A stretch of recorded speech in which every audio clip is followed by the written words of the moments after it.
It was August 19th, 1814.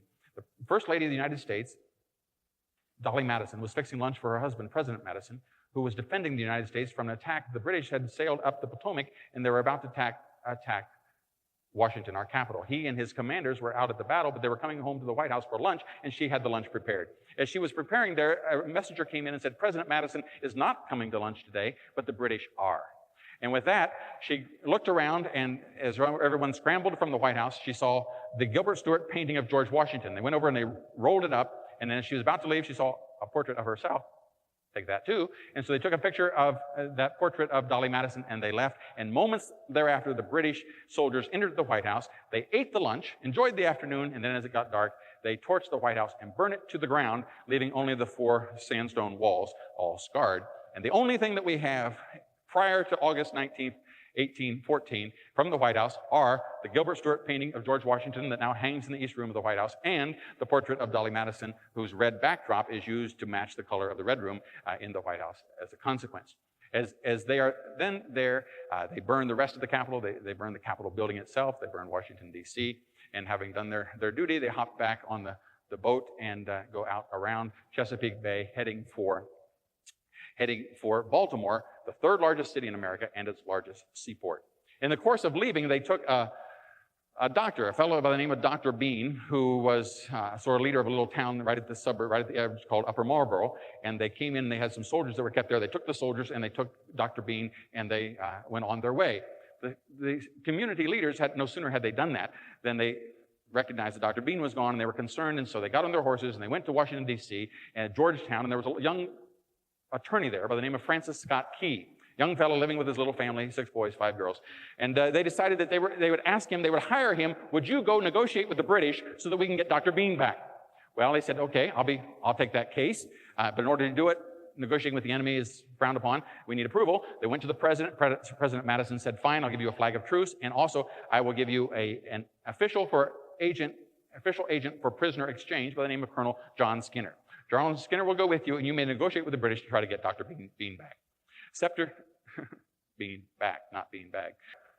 September 10th, they go to Baltimore because the British fleet is headed in that direction, and they hire a schooner, and they go out into the ocean to try to find the British fleet, and they find the flag officer, they find the command ship, they find Admiral Cochrane, and they begin to negotiate with him about getting Dr. Bean.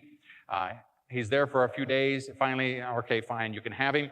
But first of all, they refused to do that, but they brought a series of letters that were written by the prisoners, the English prisoners, said how well they had been treated by the Americans, and mentioned Dr. Bean in particular. See, when you recognize who God made you, you have great courage and you have a respect for life. For life. When a person doesn't, when they take God out of the equation, they do not have a respect for life. And America had great courage and respect for life. And so they said, fine, you can have Dr. Bean, but you've been hanging around here too long. You know that we're just about to attack the city. And so you're going to stay on the boat until this is done. And so at 7 a.m. on September 13th, the British began to bombard the city of Baltimore, and the little defense forces there, Fort McHenry. Now, take this picture exactly this time. I want you to jump back a year. Major Armistead was the commander of Fort McHenry. He knew that the British were coming. Why were the British coming? Because the British were in a war with France. I know, again, surprise. And what they did in control of the seas is that whenever they needed a ship, they'd just go take it. And if they wanted some soldiers, they'd just take the guys off the ship. Little United States of America, with its little 6 million people, didn't like that. And so it told the richest, most powerful nation on earth, don't do that to us. And if you do, then we're not going to abide by your demands. So the commander of Fort McHenry knew that if the United States did not capitulate to the British would come after them, number one. And number two, he knew the United States was not going to capitulate. Great courage. So he said this, that means I'm on the front row. So he went down into the city of Baltimore, and he found a maker of colors, a person by the name of Mary Pickersgill. He said, the British are coming. They're aiming for me. I want to make sure they can find me. I need a flag. I want you to make a whopping big flag that they can't miss. And I want it to be 42 feet long and 30 feet wide. In fact, every star will be 2 feet from point to point. Every stripe will be 2 feet wide, so that when the time comes, they won't be able to have to hunt for me. And so they did. And so then the time came. The British arrived a year later, and they go after Fort McHenry. The bombardment began at 7 in the morning, and the flag was ready to meet the enemy. They continued bombarding all day long for the next 25 hours. The British firing 1,500 bombshells that weighed as much as 220 pounds and carried lighted fuses that would supposedly cause it to explode when it reached the target. But they weren't very dependable, and they often blew up in midair. And from the special small boats also, the British fired a brand new item, the concrete rockets that traced wobbly arcs of red flame as they crossed the sky. Now, get this. Why did they have to shoot from so far away?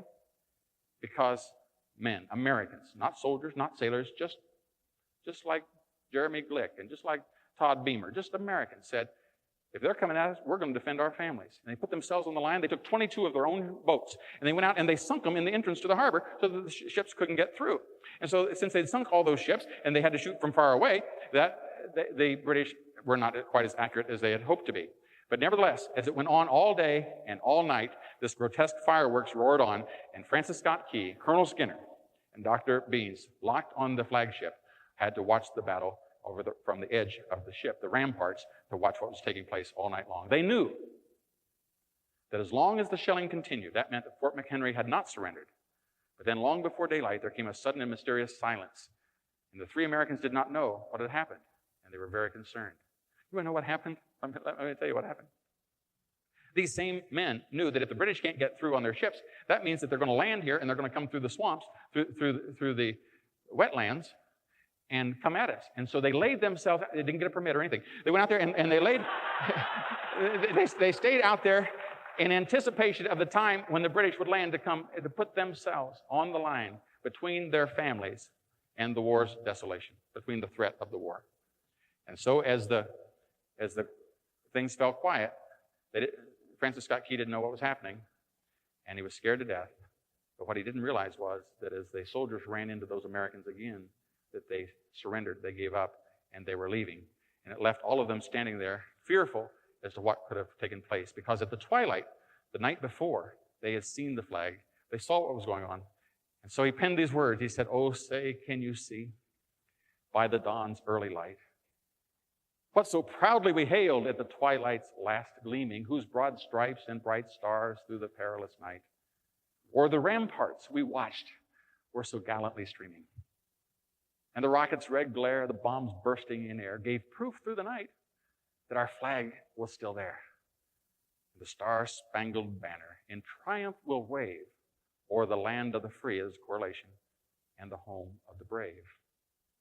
And then he said this, looking down to the time that we see tonight, this weekend, to the kind of people and their families, the kind of nation and leaders that we are. He said, "Oh, thus be it ever that free men shall stand between their loved homes and the war's desolation. Blessed with victory and peace, may this heaven-rescued land praise the power that has made and preserved us a nation. Then conquer we must, when our cause it is just. Let this be our motto: in God is our trust. And the star-spangled banner in triumph shall wave o'er the land of the free and the home of the brave." God bless.